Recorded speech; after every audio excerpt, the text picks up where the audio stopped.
The live TV, सच सबसे आगे। नमस्कार, मैं हूं रंजीत झा और आप देख रहे हैं द लाइव टीवी। हरियाणा के नूह में हिंदू मुस्लिम एकता के बीच जहर घोलकर हिंसा भड़काने वाले उन पापियों पर ताबड़तोड़ एक्शन लेना शुरू कर दिया गया है।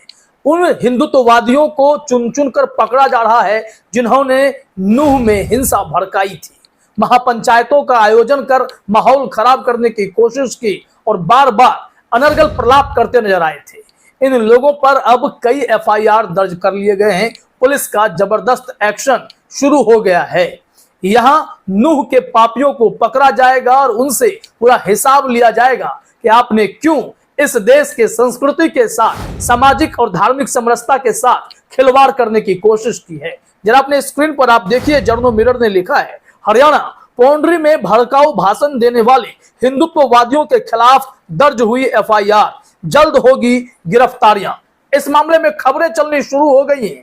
किस बिना पर इन लोगों पर एफआईआर दर्ज किए गए हैं, महापंचायत में इन लोगों ने कौन सा अनर्गल प्रलाप किया जिससे फिर से हिंसा भड़क सकती थी, इन तमाम बिंदुओं को लेकर एक एफआईआर जो दर्ज हुआ है, उसके बाद ऐसे हिंदुत्ववादियों के पसीने छूटने लगे हैं। इन लोगों को चुन चुन कर पकड़ा जा रहा है और सलाखों के पीछे भेजा जाएगा, गिरफ्तारियां की जाएंगी। अभी तो एफआईआर हुई है क्योंकि यह उम्मीद की जा रही थी हरियाणा में शांति बहाल करने के लिए अगर कार्रवाई हो रही है तो वो कार्रवाई एक तरफा ना हो, इसमें उन लोगों को भी पकड़ा जाए जो इस दंगे को इंस्टिगेट करने के लिए जिम्मेदार थे। जैसा कि आप जानते हैं कि बिट्टू बजरंगी को कैसे दौड़ा दौड़ा कर पुलिस ने गिरफ्तार किया था। उनके घर पर सीआईए की टीम साधारण वर्दी में पहुंची थी। बिट्टू बजरंगी समझ गया और भागने लगा, तो फिर उसके पीछे पूरी टीम पड़ी और भारी भरकम बिट्टू बजरंगी को गिरफ्तार करके अपने साथ ले गई। तस्वीर भी साझा हुए, सीसीटीवी फुटेज भी आपने देखा। क्योंकि बिट्टू बजरंगी सोशल मीडिया के जरिए भड़काऊ भाषण दिया था, इसके अलावा वो पुलिस के साथ भी बदसलूकी करता नजर आया था, सरकारी काम में बाधा भी डाल रहा था। पुलिस की गाड़ी से संघियों के पास जो तलवारें थी, इन कट्टरपंथियों के पास वो तलवारें खींचकर लेकर भाग गया था। तब से पुलिस इसे तलाश रही थी और वह पकड़ा गया है। यह भी एक बड़ी राहत की खबर है कि ऐसे नफरती गैंग अब सलाखों के पीछे रहेंगे तो फिर माहौल शांत रहेगा। हिंदू मुस्लिम के बीच जो भाईचारा है, एकता है, वो हमेशा बरकरार रहेगी।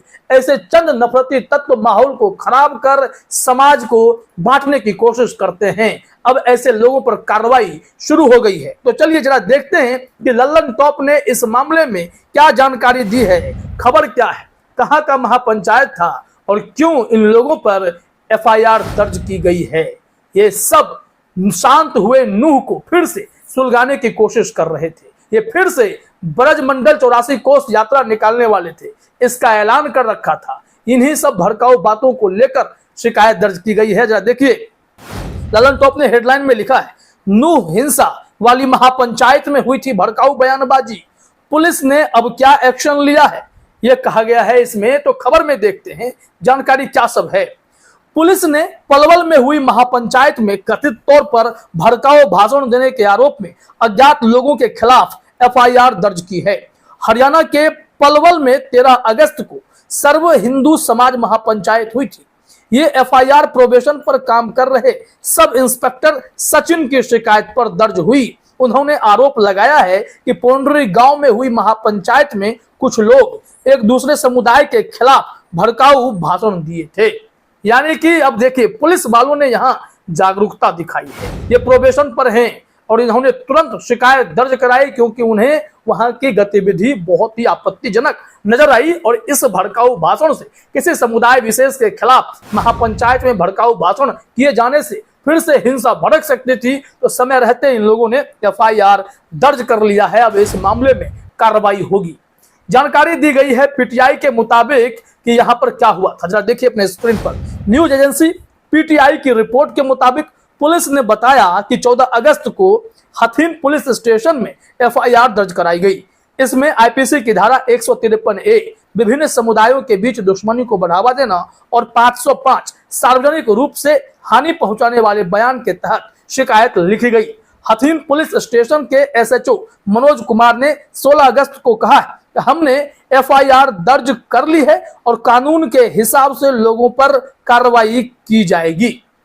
तो पुलिस भी पूरे एक्शन के मूड में है। इन लोगों को बख्शा नहीं जाएगा जिन्होंने नूह में आग लगाई और यह आग बढ़ते बढ़ते पलवल, फरीदाबाद हर जगह फैलती चली गई थी।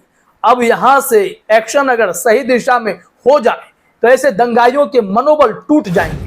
खास करके जो कट्टरपंथी हिंदुत्ववादी सोच वाले हैं, जिन्हें लगता है कि हिंदू राष्ट्र से ही इस देश का भला होगा, बाकी धर्मों की ये कदर नहीं करेंगे, उन्हें प्रताड़ित करेंगे, उन लोगों पर शिकंजा कसा जा रहा है, तो इन लोगों के पसीने तो निश्चित तौर पर छूट ही रहे होंगे। अब देखिए इसमें हुआ क्या था, आगे जानकारी दी गई है ललन टॉप के द्वारा कि हिंदू समूहों ने इस महापंचायत को बुलाया था। इसमें ऐलान किया गया कि 28 अगस्त को एक बार फिर ब्रजमंडल यात्रा निकाली जाएगी। नूह में 31 जुलाई को हुई विश्व हिंदू परिषद की इस यात्रा में सांप्रदायिक हिंसा हुई थी। इसमें 6 लोगों की जान चली गई थी। अब देखिए कि इन लोगों का प्लान क्या था कि इस तरीके से फिर ब्रजमंडल 84 कोस यात्रा निकालेंगे, माहौल को खराब करने के लिए वहीं पर नेताओं को बुलाएंगे, सोशल मीडिया के जरिए भीड़ जुटाएंगे, भाषणबाजी करेंगे, तलवारबाजी करेंगे और फिर धर्म के नाम पर, शोभा यात्रा के नाम पर बवाल काटेंगे। लेकिन पुलिस के समझदारी की वजह से इस मामले में एफआईआर दर्ज कर ली गई है और कार्रवाई होगी। ये लोग अगर ब्रजमंडल 84 कोस यात्रा इस सेंसिटिव पल के दौरान निकालते हैं, इस मोमेंट्स के दौरान निकालते हैं, तो फिर से माहौल बिगड़ सकता है। तभी तो इन्हें समझाइश भी दी जा रही है। बावजूद इसके ये लोग मान नहीं रहे हैं, तो कार्रवाई का दौर शुरू हुआ है, तो ये सब अब चेहरा छुपाने पर मजबूर होंगे। बताइए कि महापंचायत का ऐलान करके किसी समुदाय विशेष के खिलाफ भाषण देना, भड़काऊ भाषण देना, क्या यह समाज हित में हो सकता है? क्या दूसरे समुदाय के लोग इंसान नहीं है? तमाम ऐसे सवाल तो खड़े हो ही जाते हैं। देखिए ये लोग बातें बहुत बड़ी बड़ी करते हैं, एनआईए से जांच की मांग करा रहे हैं। एनआईए से जांच की मांग अगर हो भी जाती है तो क्या सिर्फ इसमें एक ही समुदाय के लोग जिम्मेदार होंगे, या फिर ऐसे वीडियो फुटेज बिट्टू बजरंगी जैसे लोग भी पकड़े जाएंगे जिन्होंने माहौल खराब करने की कोशिश की, हिंसा भड़काई, मस्जिद में आग लगा दी गई।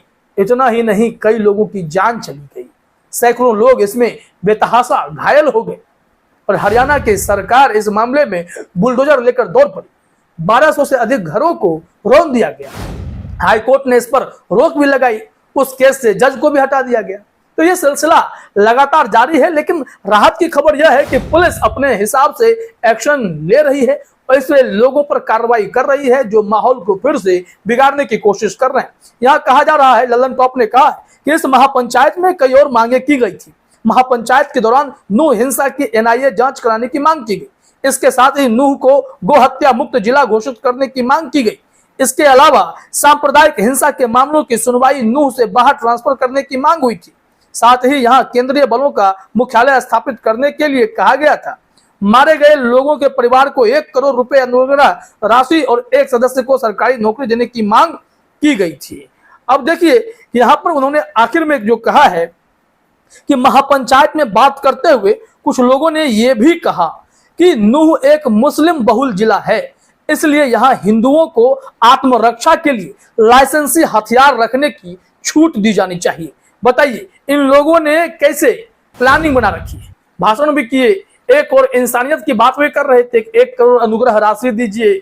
जिस तरीके से माहौल वहां बिगड़ा, हिंसा हुई है, तो फिर से ब्रजमंडल 84 कोस यात्रा निकाल लेंगे और वहां फिर माहौल बिगाड़ेंगे। लेकिन दूसरी तरफ मुस्लिम बहुल क्षेत्र है, इसलिए हिंदुओं के पास हथियार दीजिए ताकि आप जाकर कत्लेआम मचा दें। क्या ऐसे हमारे समाज का निर्माण हो सकता है? इस तरीके के नफरती लोगों पर अगर कार्रवाई हो रही है तो बहुत सही हो रही है। नूह के पापियों को चुन चुन कर सजा दी जानी चाहिए, क्योंकि कभी ये धर्म के नाम पर शोभा यात्रा निकालकर दूसरे संप्रदाय के लोगों को प्रताड़ित करते हैं, उनके खिलाफ भड़काऊ बातें करते हैं, मारपीट करते हैं। इतना ही नहीं, तिरंगा यात्रा में भी इन लोगों ने फिर से हिंदुत्ववाद और धार्मिक नारे लगाकर वहां किसी समुदाय को परेशान करने की, प्रताड़ित करने की कोशिश की। इसके भी कई खबरें सामने आ गई। पानीपत में बवाल भी बढ़ गया, मस्जिद में लोग घुस गए। तो ऐसे में जरूरत यह है कि प्रशासन एक्शन ले, सही दिशा में कार्रवाई हो, तो इन लोगों के हौसले टूटेंगे और पसीने छूटेंगे। फिलहाल इस वीडियो में इतना ही। आप सभी का हमसे जुड़ने के लिए बहुत बहुत धन्यवाद। द लाइव टीवी, सच सबसे आगे।